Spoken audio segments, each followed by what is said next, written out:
हमारे साथ बीजेपी नेता प्रकाश जावड़ेकर मौजूद हैं। प्रकाश जी, शुक्रिया हमसे जुड़ने के लिए। यहाँ पर पहला सवाल तो यही बनेगा जो अभी कुछ वक्त में जो 2-3 अलग अलग बयान आए हैं उसके हिसाब से ये लग रहा है कि एनसीपी का जो प्रस्ताव है बाहर से समर्थन का, उसका कहीं ना कहीं आपको फायदा होगा शिवसेना के साथ बातचीत में। देखो, भारतीय जनता पार्टी को सबसे बड़ी जीत मिली है। महाराष्ट्र में लगभग 125 सीटें हमारी आई है, तो निश्चित रूप से सरकार हमारी बनेगी, मुख्यमंत्री हमारा बनेगा। और उसके लिए एनसीपी ने तो हमारी कोई चर्चा नहीं हुई है, उन्होंने खुद ऐलान किया है। तो वो ऐलान किया है उन्होंने कि महाराष्ट्र के हित के लिए समर्थन देने का। अब बाकी पार्टियां जो है वो अपना अपना रुख स्पष्ट करेंगे। हमारी भी पार्लियामेंट्री बोर्ड की मीटिंग है 6 बजे, उसके बाद हम भी हमारा रुख साफ करेंगे। प्रकाश जी, इस बात से कोई समस्या नहीं है कि एनसीपी, जिसको प्रधानमंत्री जब चुनावी रैली कर रहे थे तो कह रहे थे कि नेचुरली करप्ट पार्टी है एनसीपी का फुल फॉर्म, तो एनसीपी जब ये कहती है कि हम बाहर से बीजेपी को समर्थन दें और एक माइनॉरिटी सरकार बीजेपी उसके जरिए बनाती है, तो क्या इससे कोई समस्या, कोई मॉरल डायलेमा कुछ भी नहीं है बीजेपी को? नहीं, ये किसने कहा आपको? उसका समर्थन लेकर सरकार बना रही है, किसने आपको बताया? नहीं, वो खुद कह रहे हैं कि बाहर तो से समर्थन इसलिए ये उन्होंने समर्थन बाहर से देने का, हर पार्टी अपना फैसला करती है। उन्होंने अपना फैसला बताया, कांग्रेस अपना फैसला बताएगी, शिवसेना अपना फैसला बताएगी, सभी पार्टियां बताएगी जी। लेकिन उससे कोई समस्या नहीं है अगर बाहर से वो समर्थन दे तो? नहीं, फिर वही बात है, उन्होंने देने की घोषणा की है ना, तो अभी हमारा फैसला हमने कब बताया है? लेकिन उसको स्वीकार करेंगे तो लगभग वैसा ही धर्म संकट नहीं होगा जो दिल्ली में अरविंद केजरीवाल की सरकार को हुई थी जब कांग्रेस ने बाहर से समर्थन दिया था।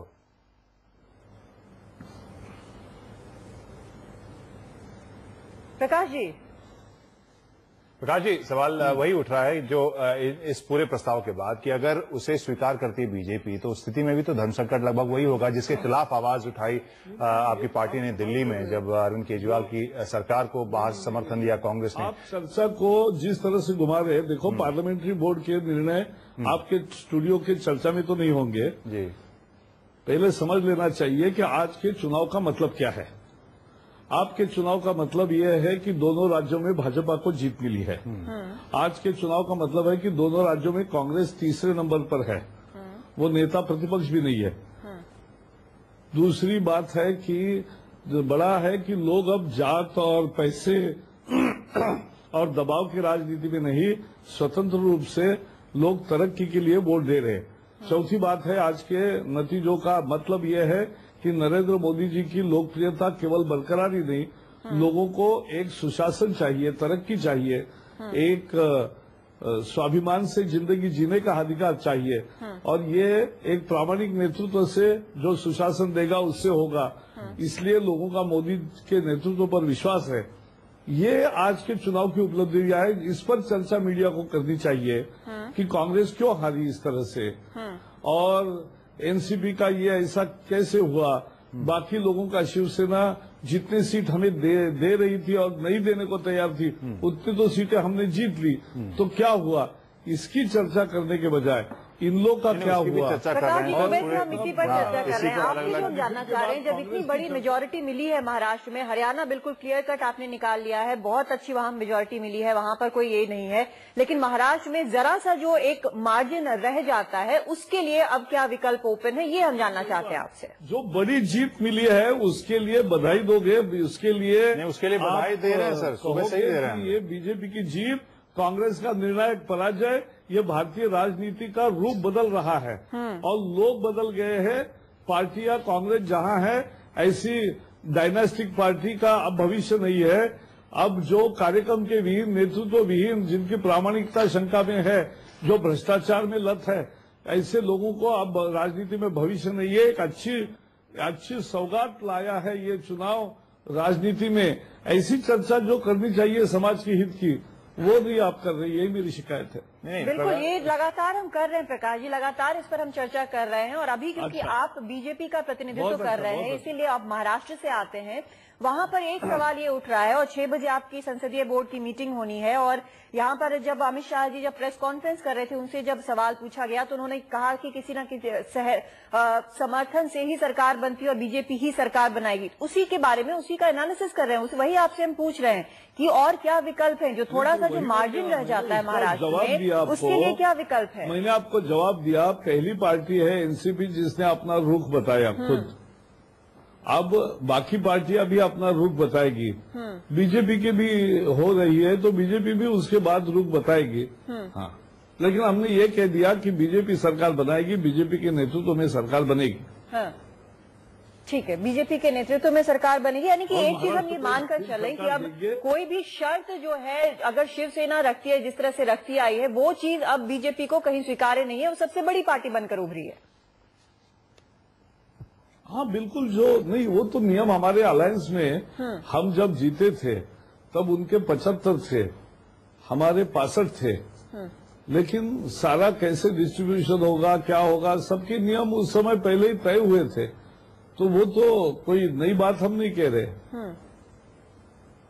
ठीक है, नई बात नहीं कह रहे, लेकिन अब ये चीज बिल्कुल स्टैब्लिश हो गई, और कहीं ना कहीं जो एक फैसला लिया था आपने कि अकेले यहाँ पर चुनाव लड़ना है, वो पे किया है। क्योंकि अभी हम प्रेस कॉन्फ्रेंस में सुन रहे थे कि जितनी सीटें आई हैं उतनी सीटें शिवसेना दे रही थी, उससे ज्यादा सीटें आप लोगों ने जीती हैं, तो ये एक फायदे का सौदा हुआ है, फायदे का डिसीजन हुआ है।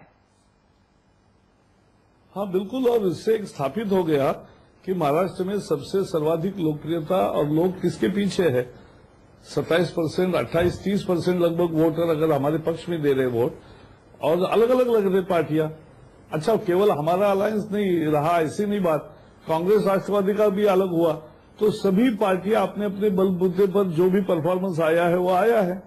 तो अब ये नई राजनीतिक वास्तविकता है 21वीं सदी की, ये सबको स्वीकार करना चाहिए। प्रकाश जी, एक सवाल जो सुबह से ही पूछा जा रहा है कि जिस कैलकुलेशन की बात हो रही थी जब महाराष्ट्र में आपका गठबंधन टूटा था, कहां उस कैलकुलेशन में कमी रह गई कि एक बहुमत की तरफ नहीं जा पाई बीजेपी, और जिस तरह से आप सभी नेताओं से भी बात हो रही थी बीजेपी से, काफी कॉन्फिडेंट थे कि इस बार जब वो उतरे हैं तो खास रणनीति के साथ ही उतरे हैं।